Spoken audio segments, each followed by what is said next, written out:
Good morning class. Welcome back to class 8 civics chapter 8 confronting marginalization, and this is our third lecture, and our first topic is promoting the rights of Dalits and Adivasis.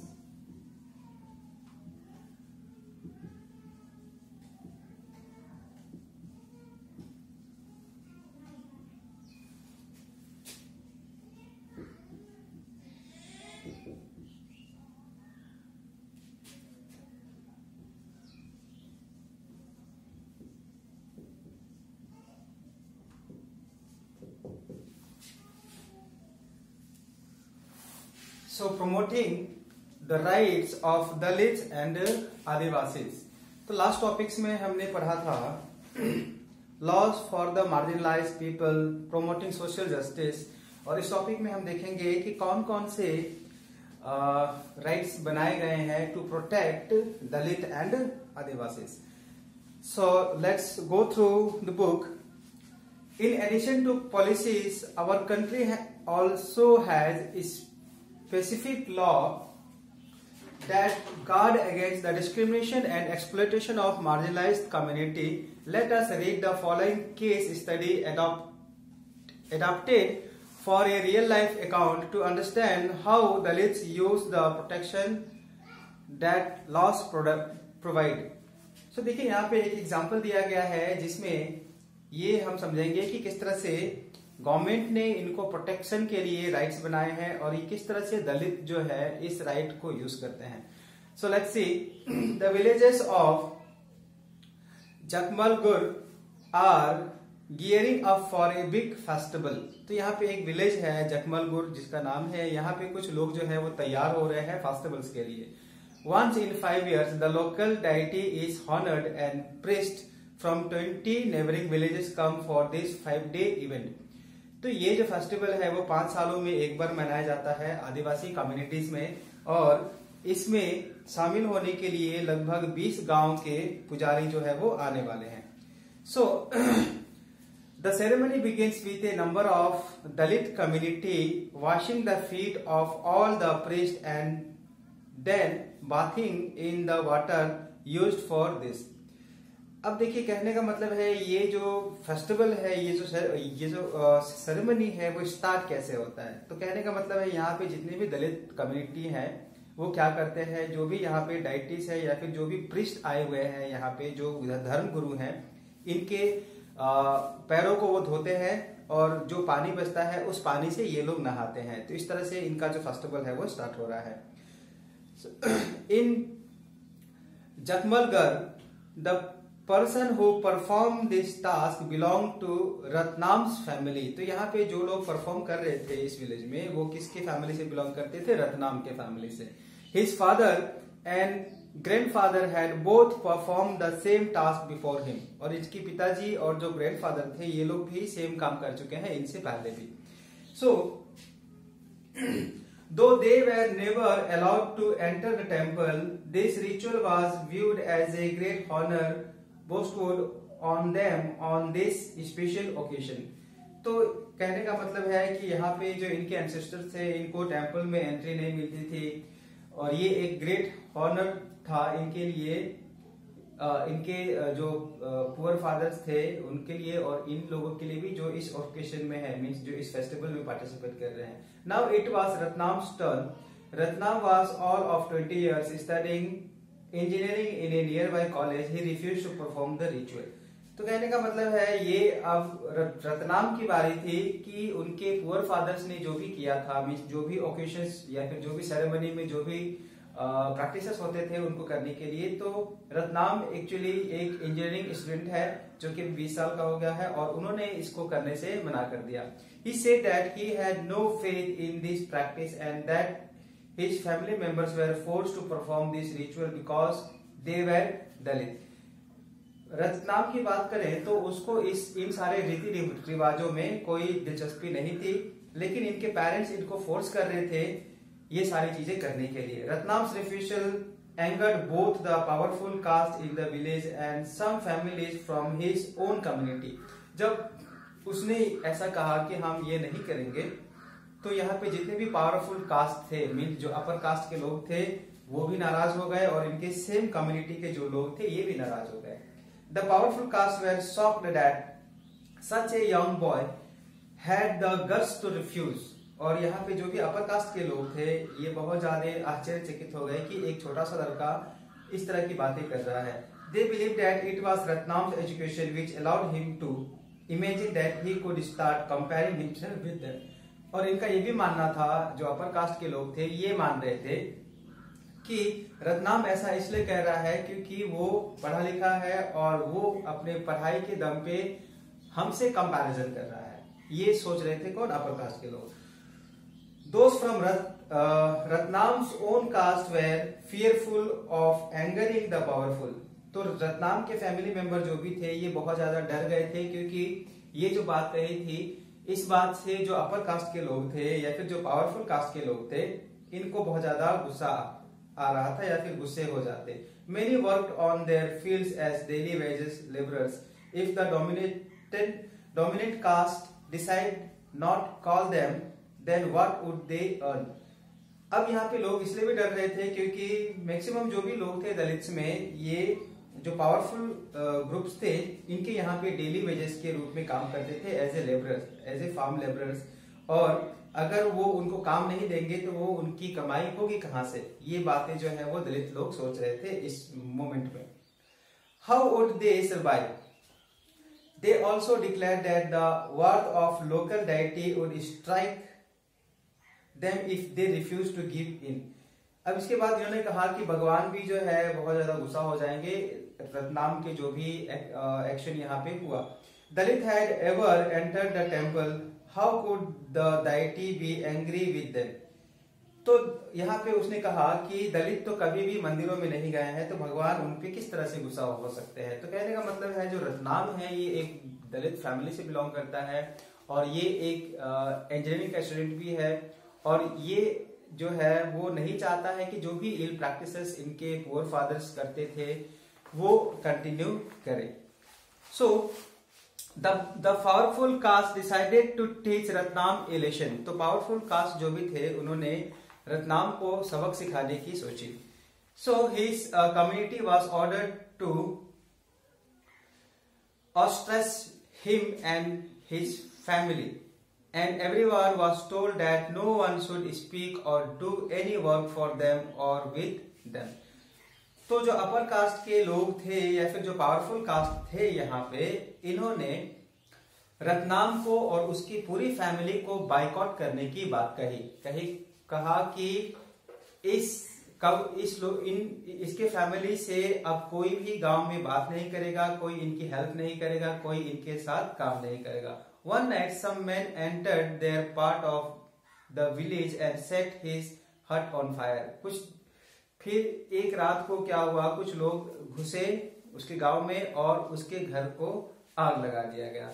He managed to escape with his mother। Ratnam then went to file a case in local police station under the Scheduled Caste and the Scheduled Tribe Prevention of Atrocity Act of 1989। जब उसके घर को आग जला दिया गया तो रत्नाम जो है वो किसी तरह से वहां से बचने में कामयाब हो गया और वो अपनी माँ के साथ वहां से निकल गया और जाकर के उसने जो है वो एक लोकल पुलिस स्टेशन में उन्होंने एक कंप्लेन दायर करने के लिए कहा। कहने का मतलब है कि ये एक कंप्लेन कर रहे हैं पुलिस में और वो किसके अंडर में कर रहे हैं? Prevention of atrocity act of 1989 के तहत उसने ये केस फाइल किया है।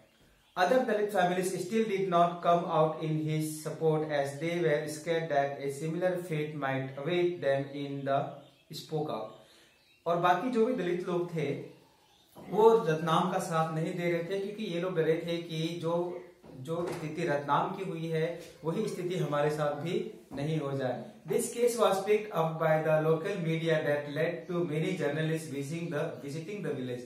जब ये बातें लोकल मीडिया में पहुंची तो बहुत सारे जर्नलिस्ट जो है वो यहाँ पे आने लगे इनके गांव में और इनसे बातें करने लगे इसके बारे में। Ratnam was written about a symbol of Dalit action. तो इसी तरह से धीरे धीरे रत्नाम जो है वो एक रोल मॉडल बनता चला गया किसके लिए? आदिवासी के लिए। The rituals was called off but his family was forced to move out as they continued to be ostracized by the powerful caste in the village। लेकिन इसके बाद भी इनके परिवार को जो है अपर कास्ट के लोगों ने या फिर जो पावरफुल कास्ट के लोग हैं इन्होंने इनको बाइकआउट करते ही रह गए और इनको गांव से बाहर निकाल दिया गया। The schedule caste and the schedule tribe, जिसको हम प्रिवेंशन ऑफ एट्रोसिटी एक्ट 1989 जो है, ये किस चीज के लिए बना गया है, फिर किस चीज को प्रोटेक्ट करने के लिए बना गया है, तो ये हम इस चीज को देखते हैं कि prevention of atrocity act actually है क्या। Ratnam sought the support of law, filing his complaint under the above act to protest against the domination and the violence of the powerful caste in his village। तो उन्होंने ये जो complaint की थी वो इस चीज पे किया था कि यहाँ पे जो भी पावरफुल कास्ट है इन पे बहुत ज्यादा ह्यूमिलिएशन, डोमिनेशन और वायलेंस करती है, इसके खिलाफ। This act was framed in 1989 in response to demand made by Dalits and others that the government must take seriously the ill treatment and humiliation। तो ये जो एक्ट है prevention of atrocity act of 1989, इसमें ये जो कानून है किस चीज को प्रोहिबिट करता है, ये कानून जो है उन सारे एक्शंस पे या फिर उन सारे बातों पे ध्यान देता है कि किसी भी तरह से किसी दलित को या फिर आदिवासी को किसी तरह का कोई भी प्रॉब्लम नहीं हो, चाहे वो ह्यूमिलेशन को लेकर के हो या फिर डोमिनेशन को लेकर के हो या फिर बहुत ज्यादा हिंसा को लेकर के हो, इन सारी चीजों को होने से बचाती है। Dalits and tribal groups face in an everyday sense, जो कि दलित के लिए ये रोज की चीजें थी। While such treatment had persisted for a long time, it had acquired a violent character in the late 1970s and 1980s। तो ये बहुत पहले से चली आ रही थी ये जो स्थिति थी, और लगभग 1970s और 1980s में ये बहुत ज्यादा वायलेंट हो गया था। During this period, in parts of southern India, a number of assertive Dalit groups came in to begin and asserted their rights. They refused to perform their so-called caste duties and insisted on being treated equality या फिर equally. तो अगर हम कहें तो south में जो दलित लोग थे इन्होंने इन सब चीजों को करने से मना कर दिया और वो भी इक्वल राइट्स डिमांड करने लगे थे सोसाइटी में। Like Ratnam, they refuse to follow practice located in the humiliation and exploitation of Dalits. This resulted in the more powerful caste unleashing violence against them. In other, to indicate to the government the untouchability was still being practiced, and in the most hideous manner, Dalit groups demanded new laws that would list the various sorts of violence against Dalits and prescribe strength punishment for those who indulge in them। तो इस chapters में, इस topic में हमने ये देखा कि किस तरह से जो प्रिवेंशन ऑफ एट्रोसिटी एक्ट है वो बनाया गया है। गवर्नमेंट ऑफ इंडिया ने ये एक्ट इसलिए बनाया गया है ताकि जो दलित पीपल है, जो आदिवासी पीपल है, इस पे अपर कास्ट के लोग या फिर जो पावरफुल कास्ट के जो लोग हैं वो इन पे किसी तरह का कोई भी डोमिनेशन या फिर ह्यूमिलिएशन जैसा कोई भी या फिर कोई किसी तरह कोई भी वायलेंस जो है वो इनके साथ नहीं हो, मीन्स इनको किसी तरह का कोई भी प्रॉब्लम जो है वो सोसाइटी में फेस नहीं करने पड़े। तो ये जो है इसके लिए इन्होंने prevention of atrocity act of 1989 बनाया है। इसके बाद अगर हम कहें तो और भी बहुत सारी चीजें हैं इसमें समझने के लिए, आप इस तरह से भी समझ सकते हैं। The 1970s and 1980s Adivasi people successfully organized themselves and demanded equal rights and for their land and resources to be return to them. तो ये जो प्रिवेंशन ऑफ एट्रोसिटी एक्ट है इसके थ्रू 1970s और 1980s में जितने भी आदिवासी के जमीन को कैप्चर किया गया था बाय द पावरफुल क्लासेस, तो इन्होंने इसके लिए जो है बहुत ज्यादा प्रोटेस्ट किया और गवर्नमेंट से डिमांड किया कि जो भी लैंड्स को एक्वायर किए गए हैं बाय द पावरफुल कास्ट, ये सारी की सारी जो जमीनें हैं या फिर जो भी प्रॉपर्टीज हैं वो इनको वापस कर दिया जाए। इसके बाद this act distinguish several levels of crimes, और ये जो एक्ट बनाया गया है प्रिवेंशन ऑफ एट्रोसिटी एक्ट, ये और भी बहुत सारी चीजों को प्रिवेंट करता है। जैसे firstly it list modes of humiliation that are both physically horrific and morally reprehensible. तो यहाँ पे फर्स्टली क्या है, ये बहुत सारे जितने भी ह्यूमिलिएशंस होते हैं, मतलब जो भी बेइज्जती वाली जो भी चीजें होती हैं, इन सब चीजों को, और जो भी मोरली, फिजिकली और मोरली जो भी टॉर्चर किया जाता था पावरफुल कास्ट के द्वारा, इन सब चीजों को भी प्रोहिबिट करती है। और ये जो है वो पनिश भी करती है उन लोगों को जो इस तरह की काम कर रहे हैं। Force A member of schedule caste और शेड्यूल ट्राइब टू ड्रिंक और ईट एनी इनएडिबल और ऑब्जीनियस सब्सटेंस। और दूसरा, ह्यूमिलिएशन में ये भी कह सकते हैं कि उस समय 1970s और 80s के समय में जो पावरफुल कास्ट के लोग थे, ये दलित लोगों को वैसी चीजों को भी खाने के लिए मजबूर करते थे या फिर पीने के लिए मजबूर करते थे जो कि खाने और पीने के लायक नहीं होती थी। उसके बाद thirdly, forcibly removes clothes from the person of a member of a scheduled caste or scheduled tribe, or parades him or her naked or with painted face or body, or commits any similar act which is derogatory to human dignity। और उस समय कहने का मतलब है कि इन पे जो अत्याचार थे ये बहुत ही घिनौने तरीके से किए जाते थे, इनको नेकेड करके, या फिर और भी बहुत सारी चीजें हैं, इनके मुंह में कालिक पोत देना, या फिर इस तरह की बहुत सारी चीजें होती थी जो कि एक बहुत ही डेरोगेटरी ह्यूमन डिग्निटी के अंडर में आता है। मीन्स ये जो है वो सबसे ज्यादा शर्मनाक और सबसे ज्यादा घिनौना जो हम कह सकते हैं जो एक्ट था, ये जो है वो पावरफुल कास्ट जो है वो करते थे आदिवासी पे और ट्राइबल कम्युनिटीज में लगभग 1970s और 1980s में। सेकंड में जो है, तो फर्स्ट में गवर्नमेंट ने इन सब चीजों को प्रोटेक्ट करने के लिए कहा, और सेकंड में it list action that disposes Dalits and Adivasis of their merge resources और which force them into performing slave labour. और इसी तरह से एंशिएंट टाइम में 1970s में और 80s में जो आदिवासी थे और जो दलित थे, इनको फोर्सफुली लेबर्स बनाए जाते थे, फोर्स्ड लेबर या फिर स्लेव लेबर्स बनाए जाते थे। तो इन सब चीज को भी प्रोहिबिट करती है ये कानून कि आप किसी भी दलित को और आदिवासी कम्युनिटी को बाय फोर्स आप उसको लेबर नहीं बना सकते हैं। Thus, the act set out to punish anyone who wrongly occupies or cultivates any land owned by or allotted to a number of scheduled castes and scheduled tribes to get their land allotted to him transferred। और इस तरह से एक और कानून भी है जिसमें जो भी जमीनें इन लोगों को मिली है या फिर दी गई है, ये जमीनें कोई भी ले नहीं सकता है। ये भी प्रिवेंशन ऑफ एट्रोसिटी एक्ट में मेंशन है। Another level of the act recognize the crimes against Dalit and tribal women are of a specific kind and therefore seeks to punish anyone who assault और use forces on any woman. और दूसरा ये भी है कि जितने भी क्राइम्स होते हैं दलित और ट्राइबल वुमेन्स पे, इन सब को भी पनिशमेंट मिलनी चाहिए, और किसी तरह का कोई भी असॉल्ट जो है वो किसी भी आदिवासी और दलित वुमेन्स के साथ नहीं होने चाहिए।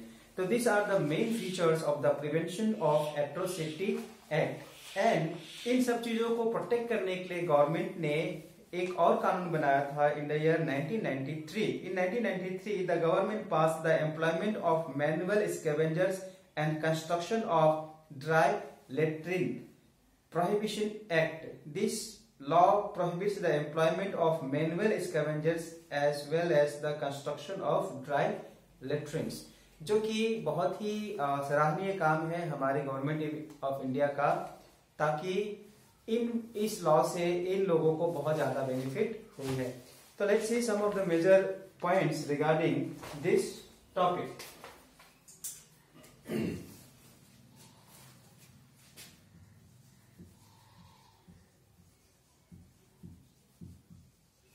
Our country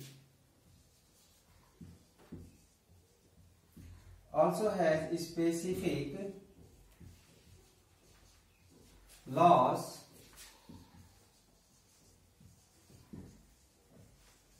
that guard against